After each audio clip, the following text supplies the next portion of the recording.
માવઠાની આગાહી વચ્ચે ભર ઉનાળે ગીર સોમનાથમાં શિયાળા જેવો માહોલ જામ્યો। ધુમ્મસનું સામ્રાજ્ય છવાતા કેરીના પાકને નુકસાનની ભીતિ।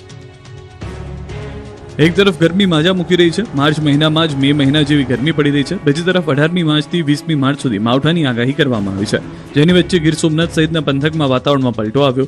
ભર ઉનાળે જાણે ફરી શિયાળો જામ્યો હોય તે પ્રકારે ઝાકળ વર્ષા થઈ ગઈ છે। ગાઢ ધુમ્મસનું સામ્રાજ્ય છવાતા રોડ પર ઢંકાઈ ગયેલા દ્રશ્યો જોવા મળી રહ્યા છે, તો કેરી સહિતના પાકને નુકસાનીની ભીતિ છે। જુઓ આ દ્રશ્યો કોઈ શિયાળાના નથી પરંતુ ભર ઉનાળાના છે। ગીર સોમનાથ પંથકમાં કમોસમી કહેરની આગાહી વચ્ચે માવઠું ત્રાટકે તે પહેલા જ મોસમનો મિજાજ બદલાયો।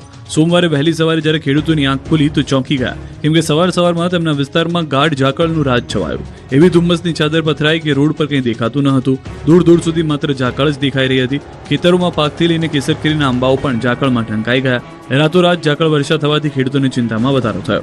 મિશ્ર ઋતુ હોવાને કારણે કેસર કેરીના પાકને પણ નુકસાન થવાની ભીતિ છે। 2 દિવસથી ઝાકળ વર્ષાના કારણે કેસર કેરીના ઝાડ પર મધ્યો નામનો રોગ અને કેસર કેરી ખરી પડવાની શક્યતાઓ ખેડૂતો વ્યક્ત કરી રહ્યા છે, જેથી ચાલુ વર્ષે કેસર કેરીનું ઉત્પાદન ઓછું રહેવાની ધારણા છે। ભીષણ યુદ્ધ વચ્ચે 44,000 મેટ્રિક ટન ગેસ ભરેલું શિવાલિક જહાજ ગુજરાત પહોંચ્યું। દેશભરમાં યુદ્ધના કારણે ગેસની તંગી સર્જાઈ છે। ગેસ વગર ઉદ્યોગો ભાંગી પડ્યા છે। નાના રોજગારો બંધ થવાની કગાર પર છે। હોટલ, રેસ્ટોરન્ટ અને નાની ફૂડની લારીઓ ચલાવતા વેપારીઓ પણ સંકટમાં છે। ત્યારે રાંધણ ગેસને લઈને રાહતના સમાચાર આવ્યા છે। ભીષણ યુદ્ધ વચ્ચે આન બાન અને શાન સાથે 44,000 મેટ્રિક ટન ગેસ ભરેલું શિવાલિક જહાજ મુન્દ્રા પોર્ટ પહોંચ્યું છે। ભારતીય ધ્વજવાળું ગેસ ટેન્કર શિવાલિક હોર્મુઝ સ્ટ્રેટમાંથી સફળતાપૂર્વક બહાર નીકળી ગણતરીના દિવસો બાદ મુન્દ્રા પહોંચી ગયું। મુન્દ્રા પોર્ટ પર કુલ 20,000 metric ton LPG gas unload થશે। બાકીનો 24,000 મેટ્રિક ટન જથ્થો લઈ જહાજ મેંગલોર પોર્ટ જશે।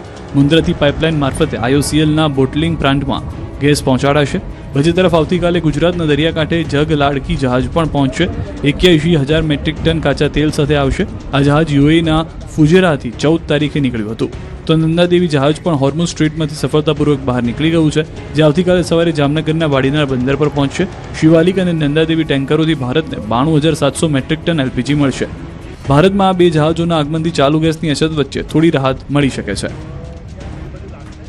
ગુજરાતમાં ગેસના બાટલાની બવાલ યથાવત। સરકારની ખાતરી, ઘરેલું અને કમર્શિયલ ગ્રાહકો માટે PNGનો પૂરતો પુરવઠો ઉપલબ્ધ। ગેસની અછતની ચર્ચાઓ વચ્ચે બાટલાની બવાલ ચરમસીમાએ પહોંચી છે। સુરતના ઉમરા સ્મશાન માટે ગેસ મુદ્દે ચિંતાજનક સંકેત મળી રહ્યા છે। વાવ, થરાદ અને મહેસાણામાં ગેસના બાટલા માટે લાઈનો લાગી છે। સુરતના કાપડ ઉદ્યોગના કારીગરોની હાલત કફોડી બની છે। તો અમદાવાદમાં ગ્રાહક સુરક્ષા સમિતિની કાળાબજારી રોકવા માટેની જાહેરાત। ગેસની કાળાબજારી પકડનારને 1,000 રૂપિયાનું ઇનામની જાહેરાત કરી। સૌથી પહેલા સુરતની વાત કરીએ તો અહીં ગેસના બાટલાની અછત હવે રસોડા, હોટલથી લઈને સ્મશાન સુધી પહોંચી ગઈ છે। મૃતદેહોના અગ્નિ સંસ્કાર ગેસના બાટલા વગર અટકી પડ્યા છે। ઉમરા સ્મશાન ભૂમિને અત્યાર સુધી મફતમાં મળતો ગેસનો જથ્થો હવે ખરીદવો પડશે। ગેસના જથ્થા માટે હવે તબક્કાવાર ચૂકવણી કરવી પડશે।